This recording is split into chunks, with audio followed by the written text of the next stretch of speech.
মেয়েদের অভিনয় যে কতটা ভয়ঙ্কর, মেয়েরা যে বেঈমান, মেয়েরা যে বিশ্বাসঘাতক, আজকের গল্পটা না শুনলে তোমরা বুঝতেই পারবা না।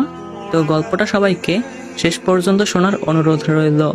গল্পটা একটা সৌদি প্রবাসী ভাইয়াটা চোখে পানি নিয়ে বুকে পাথর চাপা দিয়ে এভাবেই বলতেছিল, ভাইয়া আমি 2023 সালের জানুয়ারি মাসে সৌদি আসি। সবকিছু ভালোই চলতেছিল, নতুন দেশ, নতুন মানুষ, নতুন জীবন, সবকিছু যেন স্বপ্নের মতোই লাগতেছিল। এক কথায় আমি যেন একটা খুশির জগতে হারিয়ে গেলাম।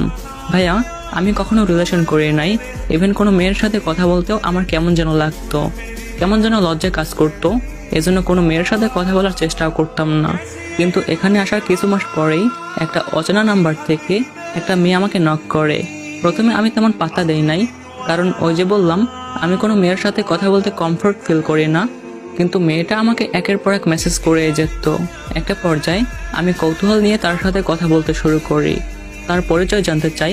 দেন সে আমাকে বলে সে নাকি আমার একটা আত্মীয়র বান্ধবী। আমি বিদেশ চলে আসার পরে আমার সিমটা আমার আম্মু ইউজ করতো, কিন্তু সেই নাম্বার দিয়ে আমি ইমো ইউজ করতাম। আমি জানতে চাইলাম যে নাম্বার কিভাবে পেলেন।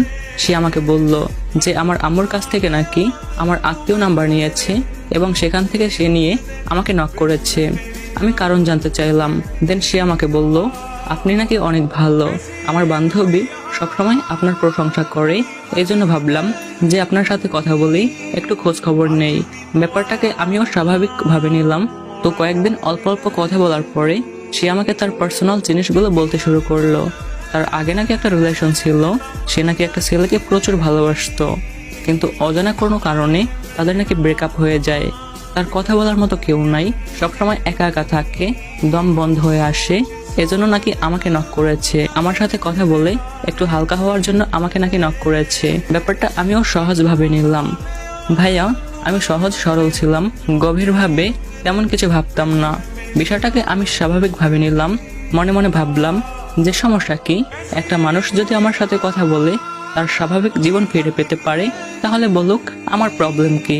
এটা ভেবে আমিও তার সাথে কথা বলা শুরু করি, তাকে আমি সময় দেওয়া শুরু করি, কাজের ফাঁকে তার খোঁজ খবর নিতে শুরু করি। এভাবে অনেক দিন কেটে গেল। সে আমাকে সবকিছু শেয়ার করত। দেখতে দেখতে আমরা একে অপরের ভালো বন্ধু হয়ে যাই। একজনের মন খারাপ হলে অন্যজনে ভাঙাই। এভাবে অনেকদিন কথা বলতে বলতে দুজনের মধ্যে একটা মায়া তৈরি হয়ে গেল। কেউ কারোর সাথে কথা না বললে ভালোই লাগতো না। তখনও কিন্তু ওর সাথে রিলেশন করার আমার বিন্দুমাত্র ইচ্ছা ছিল না, শুধু ফ্রেন্ড হিসেবেই ভালো লাগতো, কথা বলতাম, বাস এটুকুই। দেন একদিন হঠাৎ করে ও আমাকে প্রপোজ করে বসে। ও আমাকে বলে, আমি তোমাকে